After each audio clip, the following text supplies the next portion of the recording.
So my recipe that I'm using, this is, I guess, a little bit more pertinent to my recipe, but I think it's an important thing to talk about. I'm using a frozen vegetable as one of my ingredients. And I really want to talk to you guys about the use of frozen fruits and vegetables, because I think so many times they get a pretty bad rep, and they almost get tied into as the same as canned fruits and vegetables. And canned fruits and vegetables definitely have their place, their time and place as well. Beans, chickpeas, corn, all those types of things. Those are great things to have on hand. They're shelf stable, they stay for a long time. And, canned proteins like canned tuna, things like that.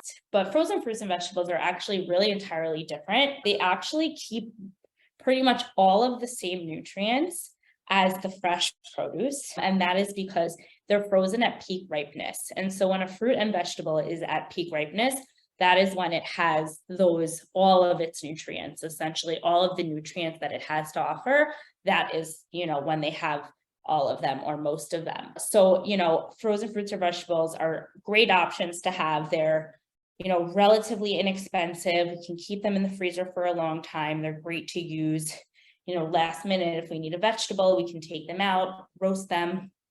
We can use them in soups, smoothies, stews, sauces, a whole bunch of things. They're great also too if we want to make one pan dishes or one pot dishes. They're great to use there as well. So they're really things that we should be utilizing. We shouldn't be afraid of them. And I really just wanted to talk to people about that, because I was having a conversation with somebody the other day. They were looking for a specific fruit that was, not in season. And they were like, oh, well, I want to make this thing. And it was for Valentine's Day. And I'm like, why don't you just go get frozen? And they're like, well, it's not the same. And I'm like, well, it really is the same. We're getting the same nutrients, right? Maybe the taste is a little bit different, which is why I say, maybe don't always use it in the same way for cooking purposes. But if we're looking at it in terms of nutrition and nutrient wise, definitely going to be, very, very similar in nutrients. So it's just